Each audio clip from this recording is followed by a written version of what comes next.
So ayan, what up mga bossing ko, this is Imes to my man, gang gang, yes sir. Ayan mga boss, bali, ito yung final final and first encounter natin na i-review natin siya, yung bagoong ni Awit Gamer mga bossing. Ayan, wait lang, pati lang aking pilik mata, kalukap.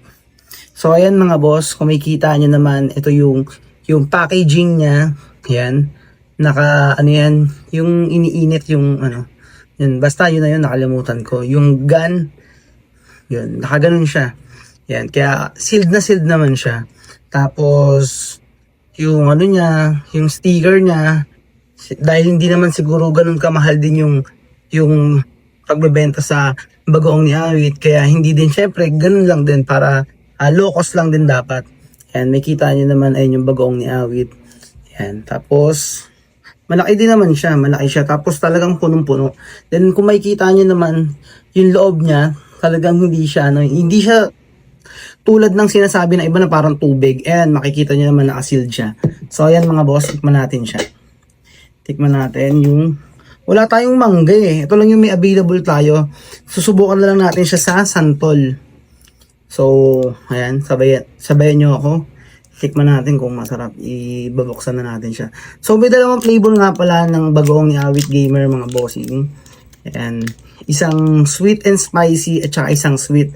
So ito, ang binuksan ko is yung bagoong na sweet. So try natin, let's taste.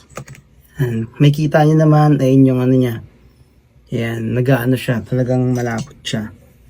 Ayan. Kasi yung iba, diba, yung sa review ng iba na nakita ko last time, parang may matubig daw. Siguro ito, nag-revise na si Awit dito.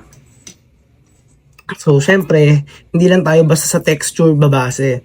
Yan, magiging tayo, honest review natin. Kasi ako talaga mga bossing ko, mahilig talaga ako sa bagoong. Ayan, talaga lalo na yung nanay ko dati, talagang sobrang sarap gumawa ng bagoong na siya namang naipamana sa atin. So, may knowledge din tayo pagdating sa paggawa ng bagoong. So, yan, wala pa tayong sinasawsaw. Tikman muna natin yung bagoong.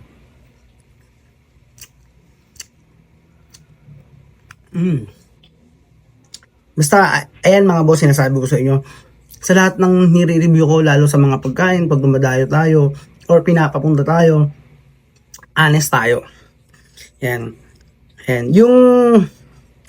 Yung etong nakuha ko pala is, tawag dito, sweet and spicy. Sweet and spicy siya. Kasi yung isa palang packaging nito is yung black. Yung takip, yun yung sweet. So ito, sweet and spicy. Titikman ko siya ulit. Kasi kakakain ko lang kaganina. Masarap. Masarap yung bagoong niya. Malalasahan mo talaga yung anghang at saka yung tamis. Tapos, amoy pala natin. Hindi ko naamoy eh. Wala kasi ako naamoy eh. Kasi feeling ko hindi siya malangsa. Nga no. Wala siyang langsa mga boss. Eto mga boss i-bash nyo ako kung hindi totoo yung sinasabi ko. Yan. Wala siyang langsa. Tapos, yung niya, pagka kinain mo siya ng alamang lang, siya mga bossing, tawag doon, manunuot yung kahit wala na yung alamang, manunuot pa din yung lasa. Ganon, kumbaga may naiiwan na lasa sa kanya. Tapos, syempre, yung anghang,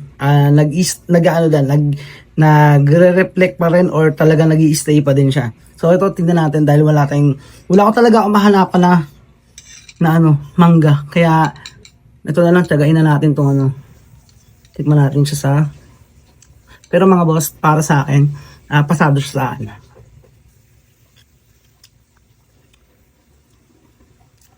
Walang halong biro mga boss walang kaplastikan or what. Masarap yung bagoong ni Awit. Masarap.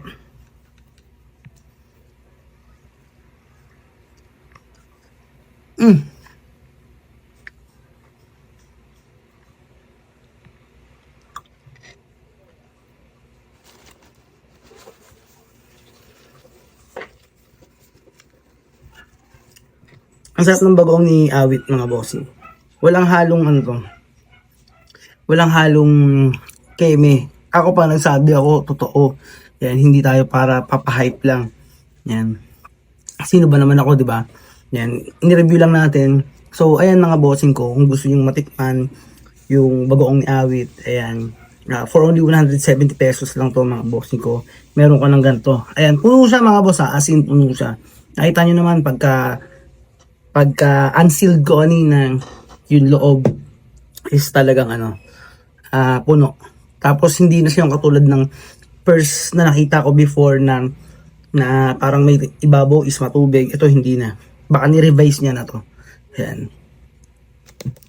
So ayan mga bossing ko.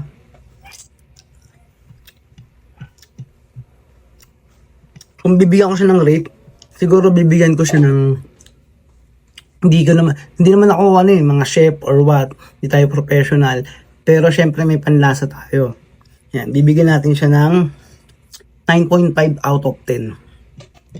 Yan, kasi talagang nasarapan ako mga boss. Masarap talaga siya.